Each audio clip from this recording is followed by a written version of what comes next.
मैद्याच्या पास्त्यापेक्षा हा पास्ता एकदा मुलांना नक्की बनवून द्या। मळलेल्या चपातीच्या पिठाचा छोटा गोळा घ्यायचा आहे, पातळ चपाती लाटायची आहे। इथे माझ्याकडे तंदूर स्टिक नव्हत्या, मी नवीन पेन्सिल घेतली, त्याला थोडंसं तेल लावलं आणि व्हिडिओमध्ये दाखवल्याप्रमाणे रोल करून घेतले। रोलचे 2-3च लेयर झाले पाहिजे, म्हणजे रोल आतपर्यंत मस्त शिजतात। सगळे रोल तयार करून घ्यायचे आहे। कढईमध्ये तांब्याभर पाणी गरम करायचं आहे, त्याच्यामध्ये चवीपुरतं मीठ, 1 चमचाभर तेल घालायचं आहे। हे रोल मस्त बॉईल करून घ्यायचे आहेत। पाणी निथळून घ्यायचं आणि गार झाल्यानंतर क्रॉस असे कट करून घ्यायचे।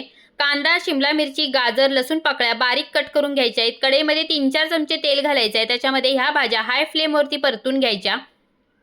शेजवान सॉस, टोमॅटो सॉस घालायचं, 3-4 चमचे पाणी घालायचंय, पास्ता घालून चवीपुरतं मीठ घालून मिक्स करायचंय, 2-3 मिनिटं वाफवायचंय। देसी पास्ता इथे तयार होतो। याच्यामध्ये तुम्ही मॅगी मसाला किंवा पास्ता मसाला सुद्धा घालू शकता आणि हा पास्ता मैद्याच्या पास्त्यासारखा स्टिकी स्टिकी अजिबात होत नाही। नक्की ट्राय करा। रेसिपी आवडली असेल तर चॅनलला सबस्क्राईब